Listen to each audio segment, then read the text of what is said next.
What's a fact that's technically true, but nobody understands correctly? I'm going to be so gauche as to quote myself on this one. This is getting dragged up all the time as a sort of historical misconception now. The pendulum really seems to have swung in the opposite direction in this, and the extent to which infant childhood mortality dragged down life expectancy in pre-modern times is regularly being overstated these days, and in danger of becoming the antithetic misconception. With respect to prehistoric man, you've even now got a lot of those poor kids in paleo cherry-picking lots of data, so they can buttress the assumptions of their insane nutritional cult with reference to apparently long-lived pre-agriculture humans. Even the British aristocracy, for whom records were better than most, were living, with good nutrition, and no dangers of manual labor or line infantry service, to about their early, or mid-60s, if they made it to 21, through most of the Middle Ages and early modern period. The usual claim here is that, if you survived childhood and pregnancy, you had a fairly good chance to live well into your 60s or 70s. Yeah, you had a good chance. But we've still tacked on decades of life expectancy in many places in just 100 or 200 years or so. You by no means could bet on modern average lifespans if you made it through childhood in most places in the world through most of history. The lady spilled hot coffee in her lap at McDonald's, and then sued the company and won $2.9 million. Everybody now thinks it's easy as hell to sue and get big money. Lots of people think the court system and our laws are all fucked up. I am an attorney and defend medium and small businesses against liability suits of all types. People sue over trivial stuff all the time hoping to cash in. Most of the time, they get their case dismissed, or they get a nominal settlement after they've invested tons of time and effort in their case, and gotten exhausted and frustrated to the point that they just want out of the case already. Also, most folks don't know it, but the McDonald's restaurant, where the injury happened, screwed up by ignoring many complaints that their coffee was literally boiling and burning people. Plus, the lady who sued really got seriously injured and required extensive medical treatment. The kicker: the judge reduced the jury's verdict from $2.9 million down to about $640K. McDonald's appealed, and while the appeal was pending, the parties settled for a sum rumored to be about $400K, $500K. You only use 10% of your brain. People misinterpret this statement all of the time. At any given time, you are using around 15 to 25% of your brain, i.e., those parts show some measurable electrical activity at any instance. However, 100% of your brain is used in total over time. Everybody always loves to point out how wrong it is, but they are just not understanding what the quote is trying to say. It's less you may have some awesome brain powers if you could unlock some hidden potential, and more you don't have the energy or the need to keep more than only part of your brain active at any time. The US education system is terrible. It can't compete with countries like South Korea. First off, I live in South Korea. Some of them go into high school at 7 and leave at midnight, then go to private schools for a few hours before going home to sleep. They also have the highest suicide rate in the world for youths. Second, the US education system isn't necessarily bad, it's that inner city schools completely throw off the middle. The debate shouldn't be about the education system, but how we treat these low-income districts. Lols, so many people have told me I'm full of shit about Koreans going to school. I've worked here for 5 years in the education system, and I'm married to a Korean. She told me that she typically slept for 3 hours a night during her senior year, and went to school 7 days a week. That was about 10 years ago, and it's gotten worse since then. I posted on Facebook how most of you didn't believe me, and my friends who also work here are laughing their asses off. Here's a quote snagged off of Wikipedia. The Korean government has tried to crack down on the serious study habits in order to allow a more balanced system, and find many specialty study schools, hagwons, for teaching high school students as late, or as early, as 2 a.m. or 3 a.m. after a full normal day of government-operated school. Some specialty study academies, hagwons, also offer classes before normal government schools open each morning. Contraceptives. When it says condoms are 97% effective, that doesn't mean every time you have sex you have a 3% risk of getting pregnant. Those statistics are based on 100 couples over a year. So, if you have sex regularly for a whole year, you have a 3% risk for that year. I just want to clarify that a lot of things change the effectiveness of contraceptives. As people have said below me, most pregnancies are due to user error. So, learn how to properly use a condom, and be as careful as possible. If you do this, the risk is much lower. Also, the 3% risk is not just from the condom failing or breaking. It is also affected by the people who said they used condoms, but forgot or just didn't use one. The moral of the story is, no percentage of effectiveness is 100% accurate. Just be smart, be safe, and if possible, use 2 types of birth control. Birth control pills plus condoms have around 99% effectiveness. Be safe, guys. The Monty Hall problem. Sometimes I'm thinking about it, and get this brief feeling of eureka. But then it quickly fades, and I wonder how the hell this makes sense. And then I start thinking about all the things I would bring to Let's Make a Deal, like a hard-boiled egg and an abacus and wool socks, and a spatula and deck of cards. I'd be ready for anything. And then I think about the time I was sick in grade 8 and I stayed home, and ate a full bag of barbecue Fritos, and then jacked off to the Let's Make a Deal models. Almost all things gain density when shifting from liquid to solid, but frozen water floats on liquid water. I realize that the Reddit crowd is more likely to have a grasp of the crystal structure of water than most people, but I also know the general population doesn't have a solid grasp on the concept. Sure, people know that ice floats, but do they know why water is weird? Do they know that at 4C it is denser than at 2C or 6C? I doubt it. Psychologist here. I think a really good one is that venting your frustrations makes you feel better.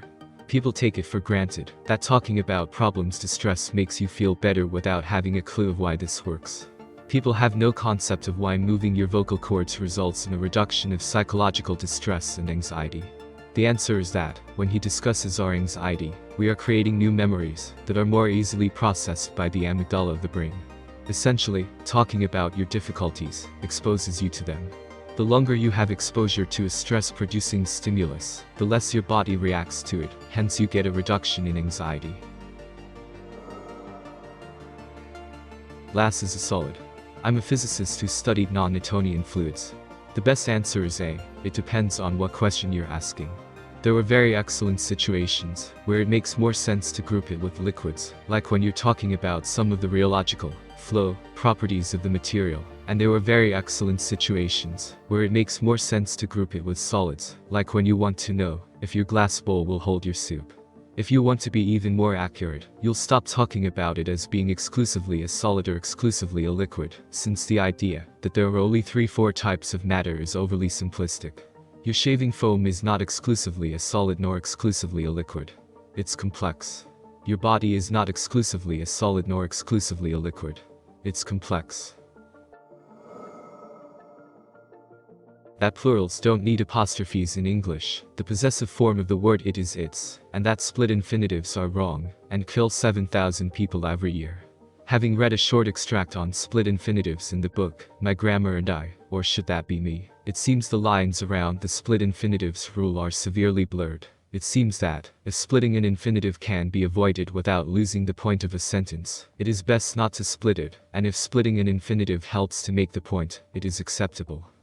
Living in England, his English has a great number of grammatical differences to the more American, slightly different version of English, and learning Latin, when I heard about split infinitives for the first time, I automatically assumed they were wrong. I'll still go without splitting them, but I've seen the error of my terrible grammatical ways.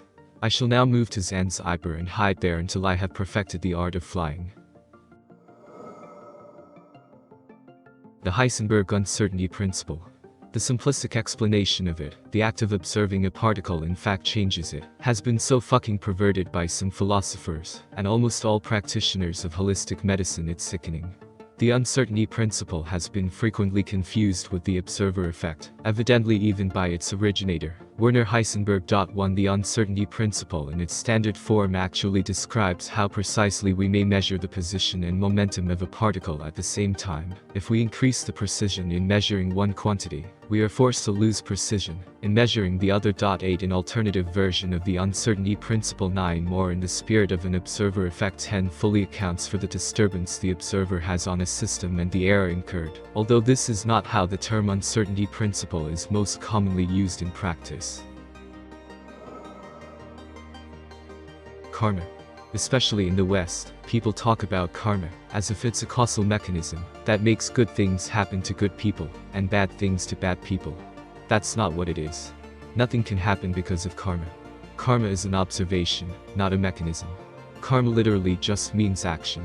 As a philosophical principle, it simply refers to the fact that your actions have consequences. Treating people well generally makes them treat you well. Harming people earns you enemies. There are no cosmic forces at work here. It's just people cooperating and competing. For better clarity, the fact I'm pointing to is that the only observed thing has been the now. Time doesn't exist, at least in the sense that it's a cognitive construction or observation to explain causality to our primitive minds, and not a force which acts upon things, or is acted upon. It's just a comparative measurement of movement in 3D space. We only exist in a 000 point, a constant now. Indeed, this is all that's ever been observed, which should mean there is no possibility for time travel, because there's nothing to go back forward to, and it has no more force in the universe than an inch, while stuff in 3D space has a force which interacts with us. The inch concept of measurement, itself, does not. It's merely a social construction, and a way to describe the constant interaction of all things, and people have lost their damn minds thinking quantum physics allows for time travel alternate timelines in a multiverse. The last sentence above is apparently a problem resulting from trying to reconcile quantum physics with general relativity, yet, these views I'm explaining answers both concepts adequately. EX2, a better way to express this is that we have an interaction with 3D space. It can act on us, but time is never a required part of the equation. Two objects vibrating at a different rate due to traveling at different velocities does not show anything about an independent force. An inch and a second are both measurements, but 3D space has force, while time does not. Hot water can freeze faster than cold water. So for the most part, cold water is going to freeze faster, but under certain circumstances hot can freeze quicker. It's not scientifically clear why it does, and the one explanation that makes the most sense to me is that colder water can contain more dissolved gases. More dissolved gases can change the convection of the water, and higher convection can transfer heat and spread ice crystals faster. So, hot water wouldn't just instantly freeze faster than cold if they're in the same temperature without some phenomenon happening. Just the same as it takes more effort to stop a train going 200 miles per hour than one going 30 miles per hour, unless something helps it slow down. Explanation that holds up experimentally and vice versa. Suo, pick or poison, I guess. A lot of people I have met misinterpret the quote "a little knowledge is a dangerous thing" to mean, people in charge don't want you to know things, because then you'll want to fight for more knowledge. However, it was really meant to convey the idea of, if you only know a small amount about something, you may mislead yourself into thinking you know more than you actually do.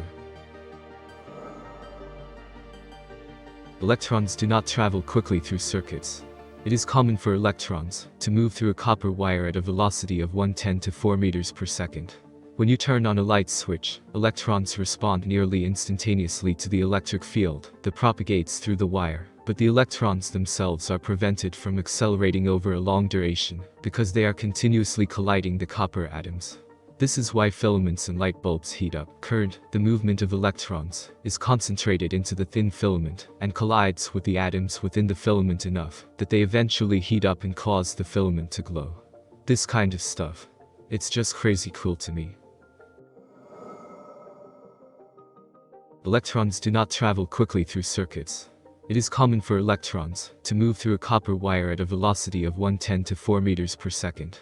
When you turn on a light switch, electrons respond nearly instantaneously to the electric field that propagates through the wire, but the electrons themselves are prevented from accelerating over a long duration because they are continuously colliding the copper atoms. This is why filaments and light bulbs heat up. Current, the movement of electrons, is concentrated into the thin filament and collides with the atoms within the filament enough that they eventually heat up and cause the filament to glow. This kind of stuff. It's just crazy cool to me.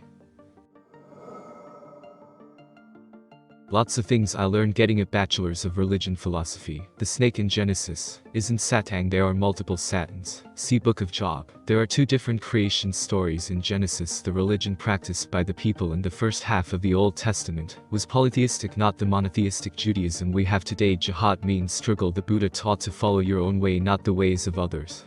Kind of self-defeating. Entropy is a word that gets tossed around a lot, but most people don't have any idea what it truly means. Entropy is commonly thought of as a measured disorder, which is technically true. However, it specifically refers to the number of configurational states available in a system. Common almost misuse. People say that a messy room has more entropy than a clean room. This can only be true if by a messy room, they are referring to many different configurations of a mess.